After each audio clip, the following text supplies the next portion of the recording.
Bismillahirrahmanirrahim. Assalamualaikum warahmatullahi wabarakatuh. Waalaikumsalam warahmatullahi wabarakatuh. Alhamdulillah kita panjatkan kehadirat Allah Subhanahu wa taala. Pagi hari ini kita masih dalam keadaan sehat, sudah menunaikan ibadah sholat subuh, merupakan sebuah karunia besar dari Allah Subhanahu wa taala.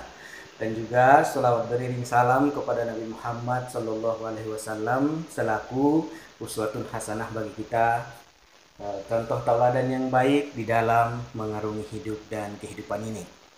Baik, pemirsa sekalian, video kali ini saya bersama dengan Bapak Haji Sakiman. Beliau ini merupakan sesepuh di Masjid Al-Ikhlas dan tercatat sebagai Ketua Dewan Kemakmuran Masjid keempat di Masjid Al-Ikhlas. Dan beliau ini, menurut informasi yang kita dapat, tapi nanti akan kita bincangkan dengan beliau, memimpin jadi pengurus DKM itu cukup lama.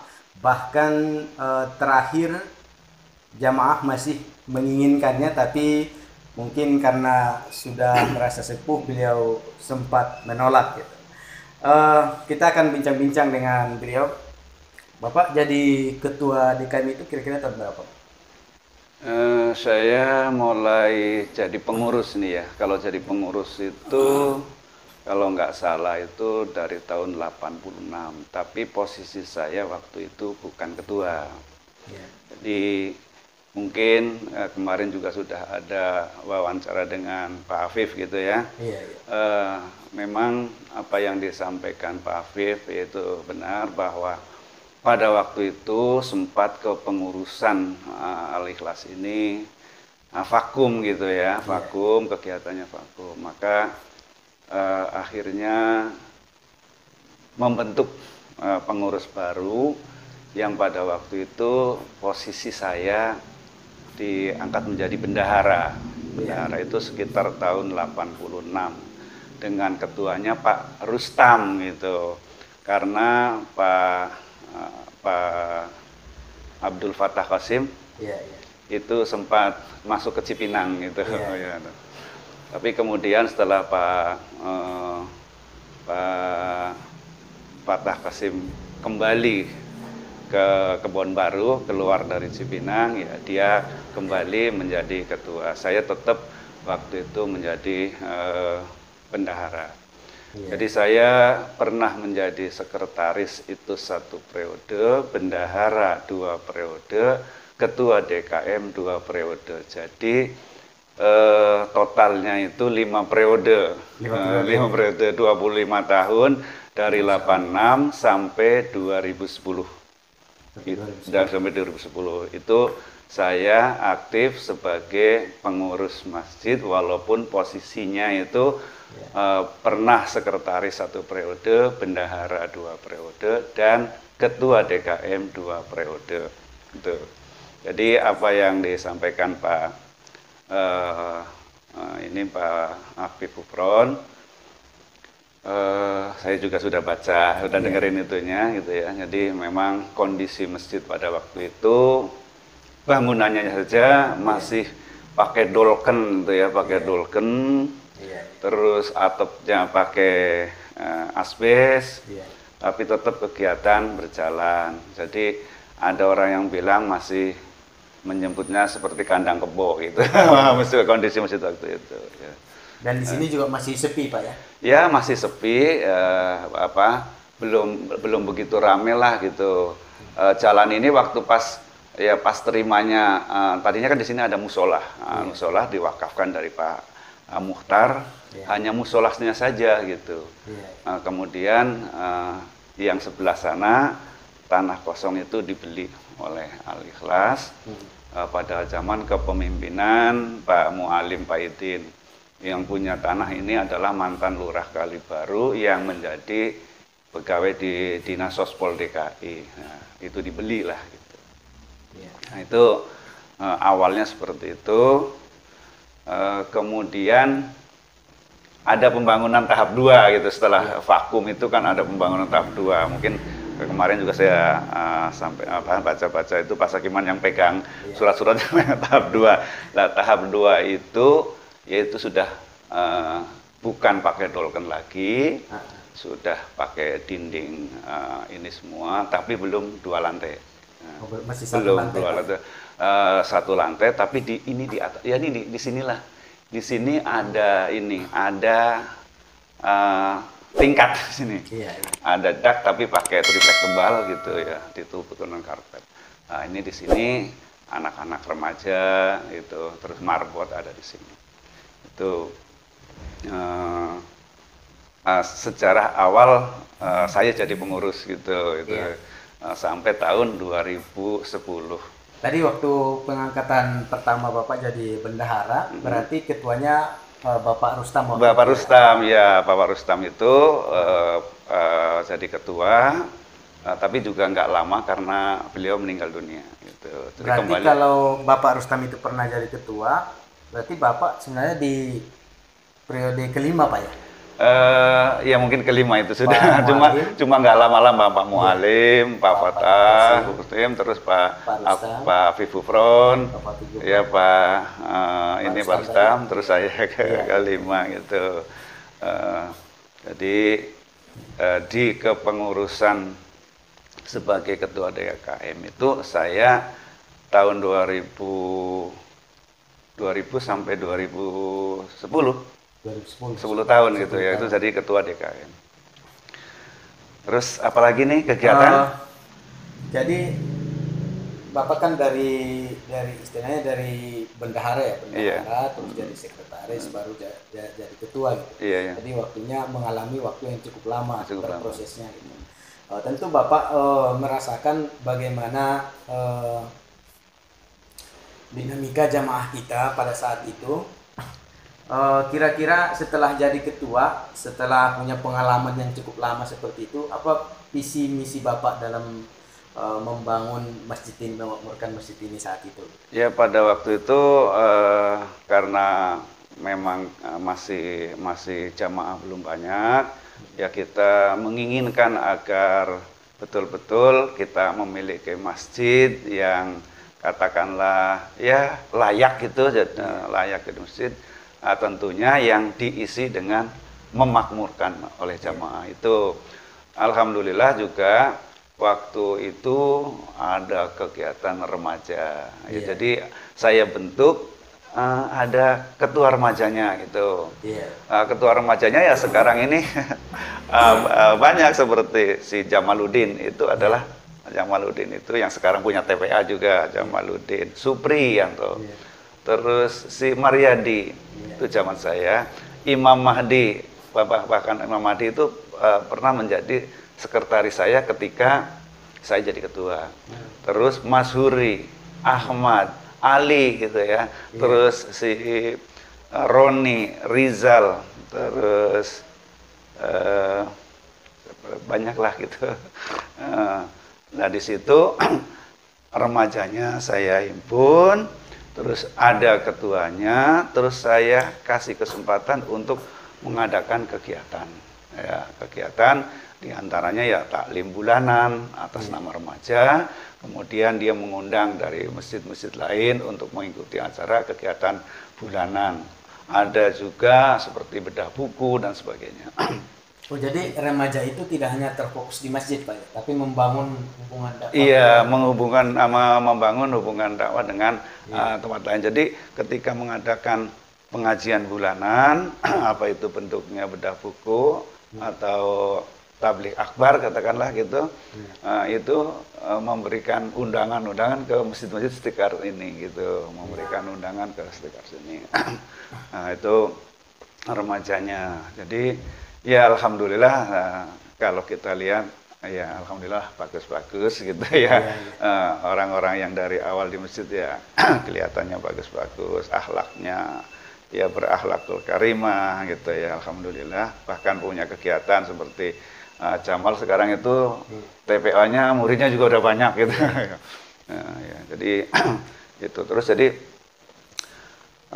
ada saya menghimpun remaja menjadi ketua. Terus pencarian dana. Iya. Pencarian dana sebetulnya apa yang sekarang dilakukan seperti ada kaleng apa tromol itu ya, tromol kaleng. Itu saya lakukan pada zamannya saya. Jadi ada donatur tetap, ada juga pakai tromol ya, tromol kaleng itu. Itu untuk menopang kebutuhan kegiatan masjid itu sendiri, operasional masjid, karena jamaahnya juga belum begitu banyak kayak sekarang, sehingga pemasukannya kadang-kadang kalau nggak dicarikan dana lain, hanya mengandalkan kotak Jumat ya agak kedodoran. Maka ada yang namanya donatur tetap, ada juga ini kaleng tromol kaleng, iya lah. Malah yaitu kesulitan saya pada waktu itu kurangnya manusia lah, katakanlah petugas gitu ya, tenaga SDM-nya gitu, sampai untuk yang donatur tetap saya sendiri yang ambil. Saya ambil keliling dari rumah ke rumah yang dia tercatat sebagai donatur tetap, saya keliling dari rumah ke rumah saya ambil. Terus untuk yang mengambilin kotak amal kayak kaleng krecek apa namanya itu, yang sekarang juga pakai kaleng ya, itu Hairil Bardan itu petugasnya, putranya Pak Fatah Kosim. Dari dana itu juga saya memberikan beasiswa kepada anak-anak yang dia mau sekolah tapi kondisi orang tuanya kurang mampu, sementara pada waktu itu belum seperti ini, istilahnya SMP gratis, SD gratis, semuanya masih bayar gitu, sehingga orang tua yang kurang mampu merasa berat sekali untuk menyekolahkan anak itu. Makanya kami bantu dari masjid, diantaranya yaitu saudara Furkon itu, adiknya Maryadi. Iya, adiknya Maryadi itu saya bantu untuk sekolah di Sariputra.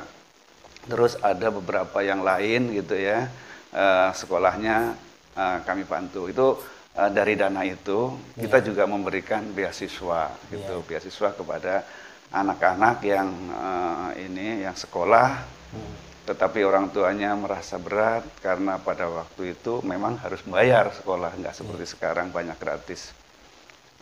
Jadi itu dari dana itu. Bahkan marbot saya waktu itu sebelum Pak Khalidin itu namanya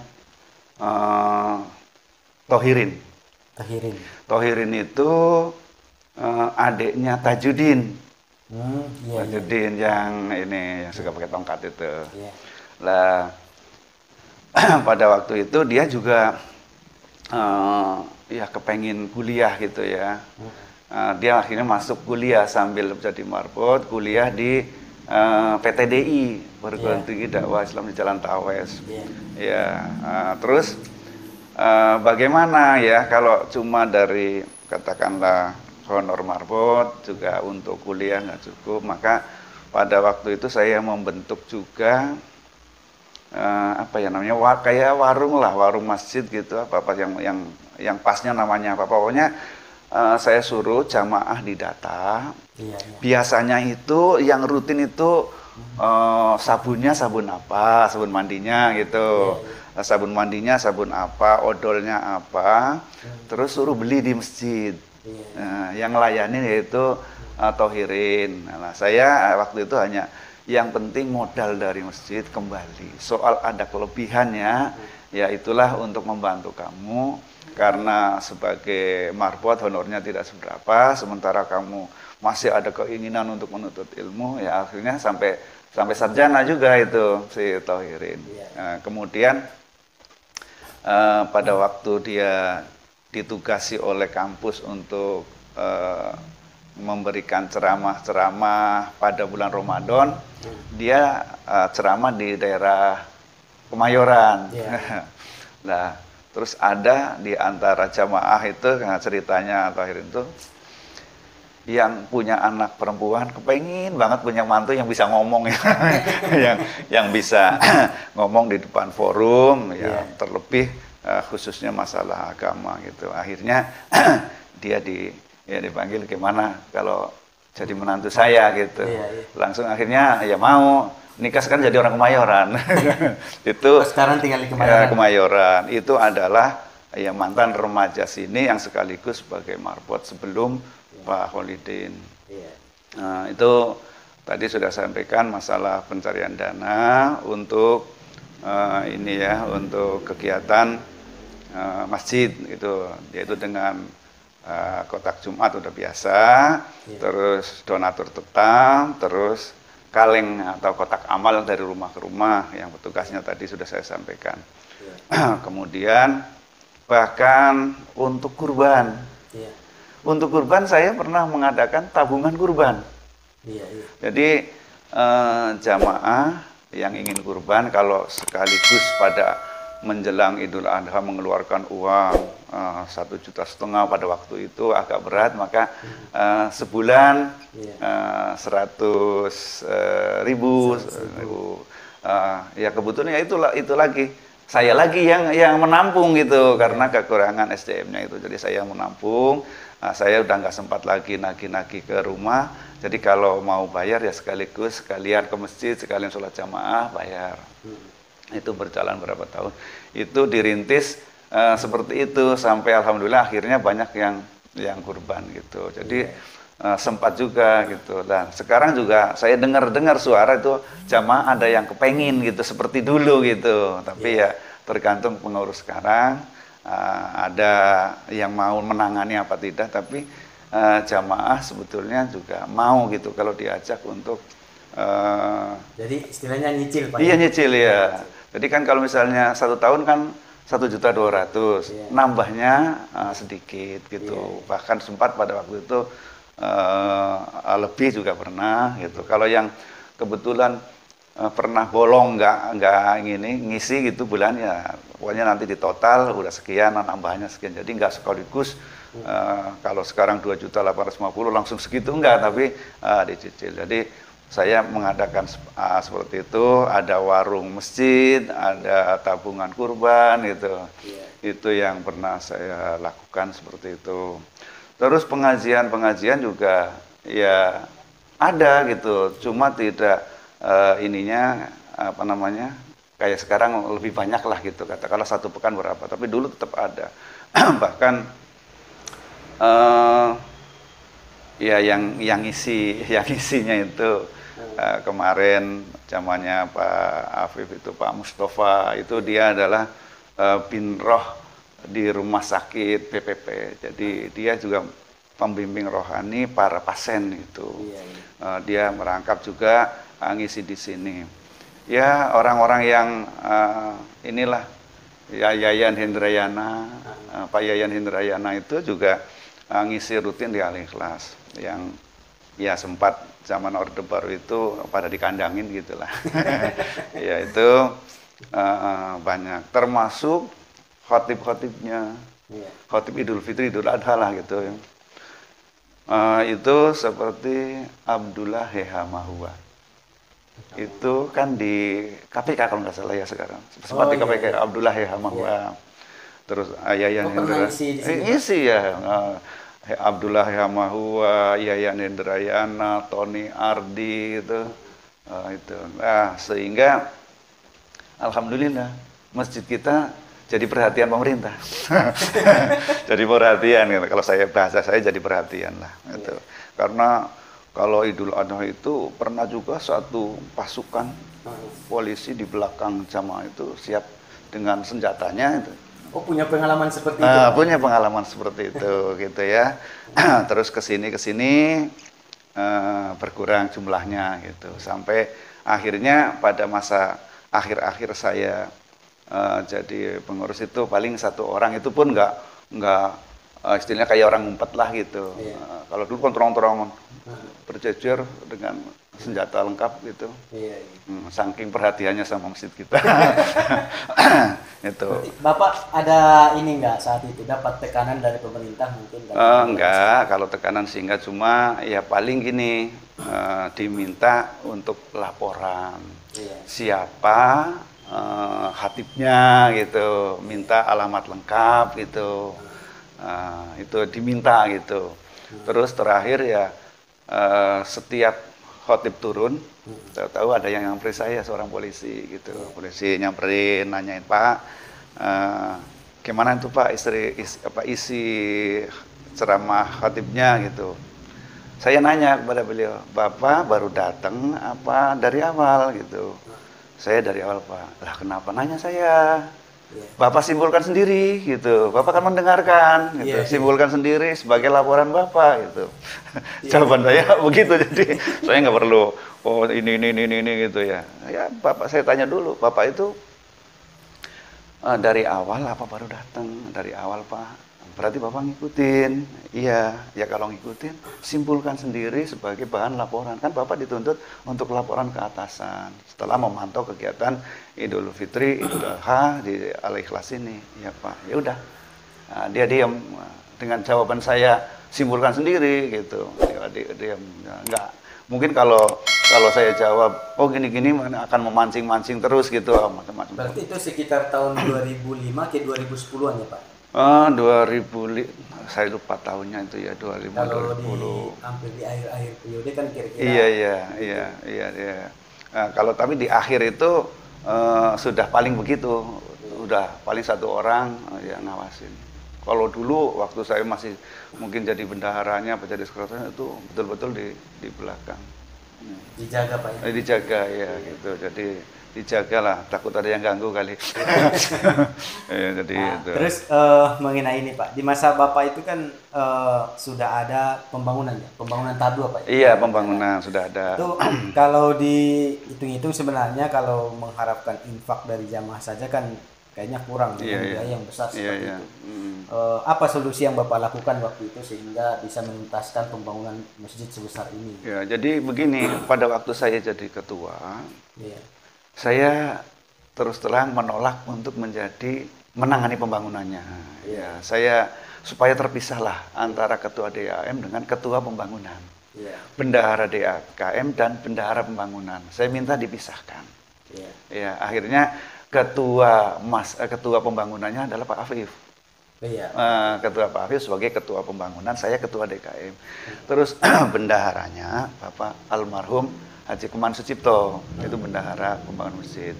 Lah dananya mencari keluar. Mencari keluar seperti PT Bogasari pernah juga didatangi, terus dia ya cukup besar lah memberikan bantuan kepada Al-Ikhlas karena kebetulan bendaharanya itu kan usahanya mie ayam. Mie ayam itu kan pakai tepung Bogasari. Jadi ada pendekatan ke sana. Nah, kemudian ya permohonannya dikabulkan, ya diantaranya dari situ. Terus teman-temannya teman-temannya Pak Afif, teman-temannya Pak Mualim gitu ya, yang punya pengusaha sebagai pengusaha, termasuk diantaranya adalah Pak Haji Bambang ini yang di Gang 1 itu dia punya PT Dok Galangan Kapal. Jadi melihat Masjid Al-Ikhlas ini kecil, tapi di tengah-tengahnya ada tiang besar banget gitu. Bikin sempit. Bikin sempit aja. Kemarin juga kayaknya disinggung sama Pak Afif gitu ya. Akhirnya sekarang ini dibuang aja. Saya kasih dengan besi. Jadi di pinggir sebelah barat ada 2 tiang besi besar, terus di sebelah sana juga ada, kemudian digabung untuk penyangga dak ini tanpa ada tiang di tengah. Besi yang besar itu cukup besar besinya, bentuk besi letter U tapi yang besar. Ya mungkin diameter itunya ada ini 30 cm kali ya, lebarnya itu. Lebarnya Pak? Iya, lebarnya gitu. Ketebalannya berapa senti gitulah. Nah, jadi ada tiang besi itu sumbangan dari Pak Haji Bambang. Dia adalah pengusaha galangan kapal gitu. Jadi tadi ditanyakan dari mana dananya gitu, yaitu ya kebanyakan dari luar, terus ada juga ngecrek gitu ya istilahnya, ya sempat juga ngecrek gitu. Jadi pada waktu itu saya terlalu berat kalau saya sebagai ketua DKM, ketua pembangunan gitu, nyari dana untuk operasional masjid, nyari dana untuk membangun, maka saya pisahkan. Akhirnya ada kesepakatan dari jamaah bahwa ketua pembangunannya adalah Pak Afif Ufron, terus bendaharanya Pak ini. Ya. Terus mengenai ini Pak, remaja. Kalau sekarang ini kan agak sulit sebenarnya. Saya lihat remaja-remaja di sekitaran masjid ini untuk berkumpul, berkegiatan di masjid. Itu dulu caranya bagaimana Bapak buat di awal-awal ketika merangkul remaja ini? Ya, kita rangkul dan ya itu saya hanya suara dari luar lah. Saya sendiri hanya berusaha semaksimal mungkin sesuai dengan kemampuan saya. Cuma remaja pada waktu itu menganggap bahwa wah Pak Sakiman ini orang yang bisa merangkul remaja dan bisa merangkul orang yang tua gitu. Jadi kadang-kadang orang pengurus itu orang tua, tapi yang katakanlah yang diperhatikan kayaknya orang-orang tua, remajanya kurang diperhatikan gitulah. Pada waktu saya katanya itu ya dengar suara itu, wah kalau Pak Sakiman ini sama remajanya juga bisa merangkul gitu. Kemudian sama orang tua juga bisa istilahnya memposisikan orang tua sebagai mungkin nasihat atau bagaimana. Dan saya juga mencoba untuk ya karena saya latar belakangnya guru ya ini punya Ki Hajar Dewantoro ing ngarso sung tulodo ing madya mangun karso tuturi hendaye, ya coba diterapkan. Jadi seperti itu remajanya. Dan saya ini mengamati gitu ya, mengamati remaja yang pernah di masjid gitu ya. Itu benar-benar yang suka ke masjid, itu asarnya ya, bekasnya itu saya bisa melihat. Jadi begini, ada di antara warga sini yang satu keluarga itu katakanlah ya kayak jagoan-jagoan lah gitu, kayak jagoan itu ya, kadang-kadang juga jadi target kepolisian gitu. Tapi ada di antara keluarganya itu satu anak itu rajin ke masjid. Dan ternyata anak itulah yang aman, nggak pernah narkoba, nggak pernah minum, nggak pernah jadi target polisi gitu. Terus satu lagi juga gitu, ada lagi ibunya seorang kepala sekolah juga. Salah satu anaknya itu suka ke masjid. Nah, saya perhatikan, alhamdulillah dia juga berakhlakul karimah gitu. Sementara kakaknya udah kerjanya mabuk, teriak-teriak gitu, kakak-kakaknya. Tapi dia sendiri yang pernah ke Al-Ikhlas, alhamdulillah tidak pernah kena kasus itu. Jadi saya betul-betul melihat bahwa asar bekas dari anak-anak yang sering di masjid itu betul-betul saya lihat gitu. Ya. Walaupun keluarga yang kokok-kokoknya itu udah nggak karuan lah gitu, tapi ketika salah satu di antaranya ke masjid, saya bisa melihat adalah asar dari ke masjid itu gitu. Jadi seperti itu. Bahkan saya itu sempat diangkat ya oleh jamaah itu sebagai kepala TPA Al-Ikhlas. Ya, saya kepala TPA, wakil saya Saudara Supri. Itu wakil kepala TPA. Saya karena memang masih dinas gitu ya, dinas sebagai guru gitu, banyak pekerjaan, saya serahkan ke Supri. Pokoknya kalau ada masalah yang masih bisa ditangani oleh kamu, Pri, tangani. Tapi ketika kamu ketemu dengan masalah yang tidak bisa kamu tangani sendiri, cepat-cepat lapor ke saya. Sehingga pada waktu itu jumlah TPA muridnya ratusan. Sampai ratusan. Terus saya kumpulkan orang tua murid, gitu ya, saya kasih pengertian gitu ya, karena ini kita juga ada guru ya, ada tenaga, tentunya kita harus ngasih sekedar uang lelah, terus ini juga menggunakan listrik gitu ya, ya kita minta bayaran. dengan motivasi begini, kalau ibu di sekolah itu matematikanya anaknya bagus tuh senangnya bukan main, tapi ketika anaknya pelajaran agamanya nilainya jelek, kayaknya tenang-tenang aja gitu ya. Ya, nggak jadi masalah. Bahkan di lesin matematika, di lesin bahasa Inggris. Tetapi kalau berani bayar sekian gitu. Tapi kenapa kalau misalnya untuk TPA saja kayaknya kok berat amat gitu.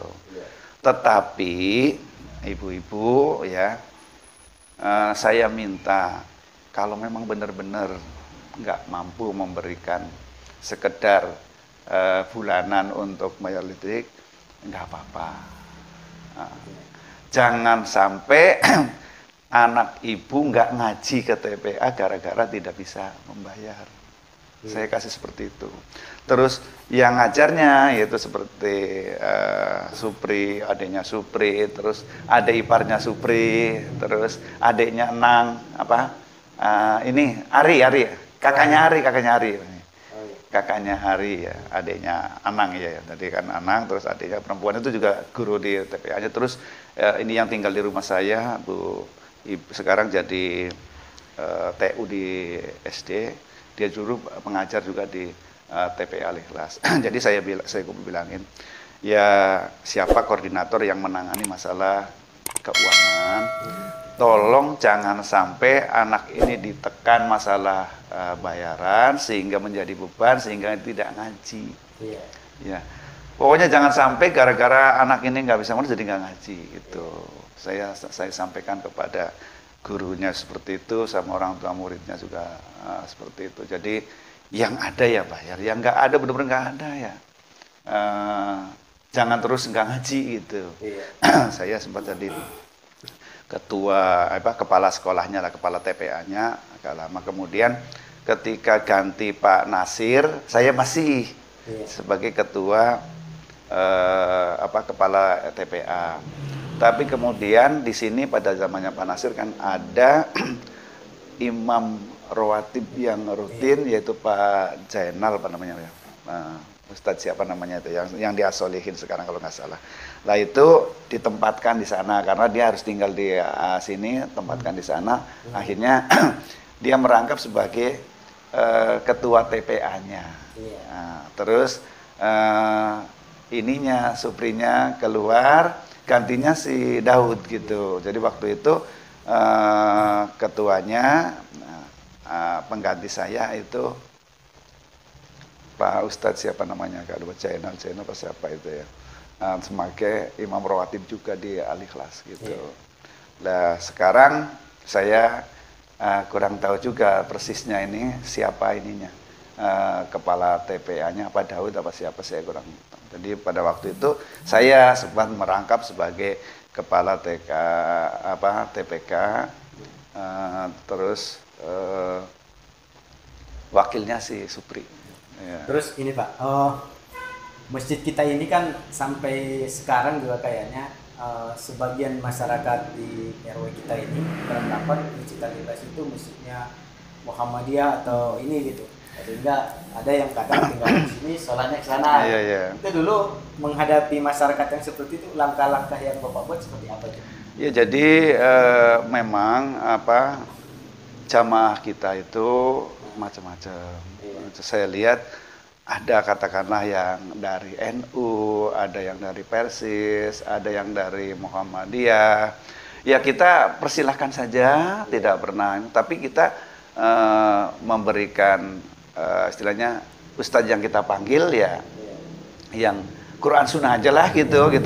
Tidak membawa Muhammadiyah, tidak membawa NU gitu, sehingga jamaah juga lama-lama memahami gitu ya bahwa di sana bukan Muhammadiyah, di sana bukan Persis, bukan NU gitu apa sih. Pokoknya di sana Islam, Quran Sunnah gitu. Jadi begitu. Tidak istilahnya ustadznya yang ngomong kalau ini orang NU, ini nggak pas ini gitu, nggak pernah begitu gitu. Jadi ustadznya juga ini yang ini mungkin mengikuti mazhab ini gitu, ya silakan gitu. Karena imam Hambali, Hanafi, Maliki gitu, Syafi'i itu bukan orang sembarang orang yang ijtihadnya memang betul-betul ya.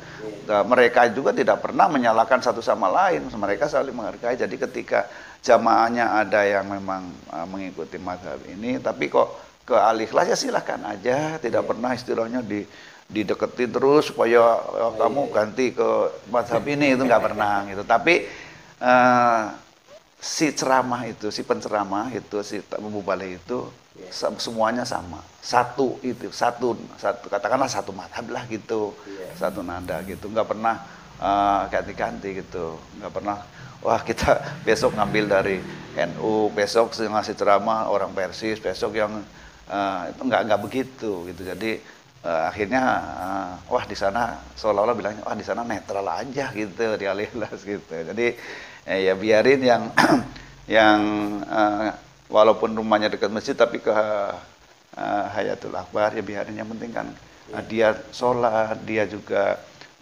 mau berjamaah walaupun nggak di Al-Ikhlas. Ya, terus seperti kurban juga saya bilang begitu gitu. Yang penting ada kemampuan, silakan berkurban. Kami sebagai panitia di Al-Ikhlas tidak mengharuskan bapak, saudara berkurban mengamanahkan kepada Al-Ikhlas, enggak. Tapi yang penting pertama adalah ketika ada kemampuan silakan berkurban dimanapun Anda menyerahkan hewan kurbannya gitu. Dengan bahasa seperti itu kelihatannya justru orang ini tertarik gitu.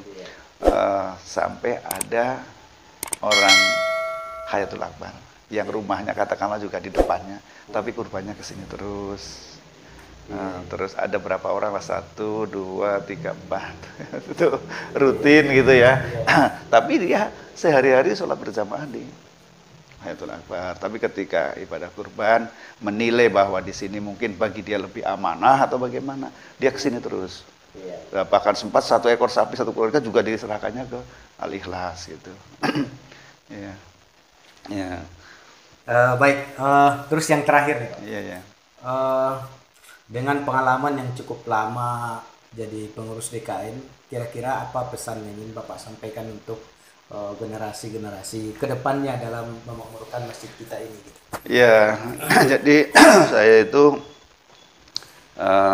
tadi disampaikan awal gitu bahwa sebetulnya pada tahun 2010 itu jamaah masih menginginkan Pasakiman gitu ya. Itu memang benar. Jadi pada waktu itu ada pemilihan. Ternyata saya masih suara terbanyak. Dari 26 kalau nggak salah orang, saya dapat suara 22. Tapi pada waktu itu saya sudah tetap tidak siap lagi gitu ya. Saya kepengin ada generasi penerus gitu ya. Saya ingin anak muda tampil gitu, walaupun untuk awalnya ya mungkin belum jadi ketua. Nah, terus akhirnya jamaah nanya lah, terus sekarang suara terbanyak udah Pak Sakiman, tapi Pak Sakiman tetap nggak mau. Menurut Pak Sakiman harus apa sekarang ini? Saya tunjuk memang, saya nunjuk Pak Haji Muslim. Jadi itu waktu itu pas ada pemilihan, saya yang suara terbanyak, tapi saya tidak siap, saya diminta, menurut Pak Sakiman siapa gitu. Karena Pak Sakiman nggak mau, gitu, saya nunjuk Pak Haji Muslim. Jadi akhirnya Pak Haji Muslim siap, jamaah juga setuju. Pak Muslim ternyata hanya 4 tahun, seharusnya 5 tahun, dia katakanlah menyatakan mundur gitu, mundur gitu. Terus akhirnya ganti Pak Nasir gitu. Jadi untuk ke depan ya saya kira ini pengurus itu harus betul-betul bisa memahami jamaahnya sehingga semua bisa dirangkul, baik yang remajanya, yang tuanya gitu, yang baru kelihatan ke masjid itu kita sapa dengan bahasa-bahasa yang baik ya. Jangan, tumben ke masjid, wah itu akan ini. Iya, tapi alhamdulillah gitu ya. Ayo kita ramaikan masjid ini, kita makmur masjid ini. Ya. Jadi dengan bahasa itu. Tapi kalau tumben ke masjid, itu mematahkan. Iya. Mematahkan. Wah, saya dikatain tumben ke situ. Jadi dia mungkin akan mundur. Jadi ya ketika ada orang yang baru kita sapa, dari mana Bapak, asalnya dari mana, tinggalnya di mana gitu. Ya, alhamdulillah, ayo kita sama-sama memakmurkan masjid. Gitu. Iya. Itu menurut saya begitu. Jadi untuk merangkul seperti itu. Kita harus bisa merangkul yang muda, yang tua gitu. Tentunya karakternya kan sudah berbeda, maka kita menghadapinya juga harus berbeda. Bahasanya juga berbeda, menghadapi yang tua dengan menghadapi remaja gitu. Jadi kedepannya seperti itu, mudah-mudahan pengurus ini juga betul-betul bisa merangkul yang tua maupun yang muda, sehingga kita sama-sama yang ada di masjid ini, baik yang tua, yang muda, sama-sama untuk berniat yang sama memakmurkan masjid gitu. Baik, para pemirsa channel YouTube Masjid Taliklas, itu dia tadi bincang-bincang dengan Bapak Haji Sakiman, Ketua Dewan Kemakmuran Masjid kelima di Masjid Taliklas, yang dari informasi beliau tadi dari tahun 2000 sampai tahun 2010, Pak. Ya, itu sebagai ketua DKM-nya ya. Sebagai ketua DKM-nya. Mudah-mudahan ini bisa menjadi inspirasi bagi generasi-generasi selanjutnya. Dengan kisah yang beliau ceritakan tadi, semoga bisa jadi sumber inspirasi nantinya untuk berbuat lebih baik lagi dalam memakmurkan Masjid Taliklas. Terima kasih. Assalamualaikum warahmatullahi wabarakatuh. Waalaikumsalam warahmatullahi wabarakatuh. Saya juga mohon maaf apabila ada apa yang saya sampaikan mungkin kurang pas gitu. Mungkin juga ada yang harusnya disampaikan tapi tidak sempat disampaikan. Ya mungkin faktor faktor usia itu saya rasakan gampang lupa. Tapi susah untuk mengingat-ingat kembali. Lupanya gampang tapi mengingat kembalinya agak susah. Jadi sekali lagi saya mohon maaf apabila apa yang saya sampaikan ada yang kurang pas. Ya mungkin karena kelupaan saya yang ditopang karena faktor usia. Ya karena sekarang sudah 66 tahun dan sebetulnya saya itu juga merasa berat menjadi ketua DKM karena latar belakang saya itu bukan dari pesantren. Ya, pendidikan saya formal di sekolah, saya dari mu'alimin. Dari SD itu saya masuk ke mu'alimin 6 tahun. Kemudian saya disitulah di mu'alimin 6 tahun itu saya mendapat ijazah SMP, mendapat ijazah PGA 4 tahun, mendapat ijazah mu'alimin, mendapat ijazah PGA 6 tahun. Jadi karena pada waktu itu memang